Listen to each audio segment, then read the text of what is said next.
বিশ্বনবী খাদিজাতুল কুবরা, ওনার প্রথম স্ত্রী খাদিজাতুল কুবরা তাহেরাকে কবরের মধ্যে রেখে দিয়ে কাঁদতে শুরু করলেন, চোখের পানি ছেড়ে অনেক দোয়া করলেন। দোয়া শেষে সব সাহাবারা ঘরে ফিরে যায়, বিশ্বনবী যায় না।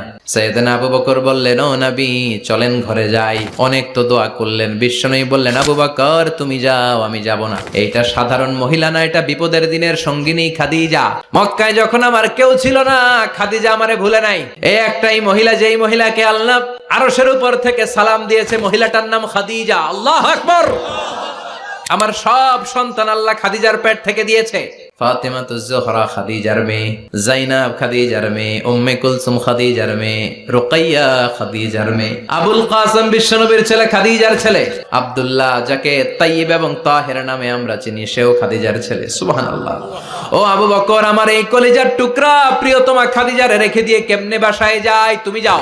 এখনই মুনকার নাকির এসে খাদিজারে প্রশ্ন করবে, আমি দেখব খাদিজা উত্তর দিতে পারে কিনা। আর প্রশ্নের উত্তর যদি ভুল করে ফেলে, কবরের উপর থেকে আমি নিজে প্রশ্নের উত্তর দিয়ে দেব।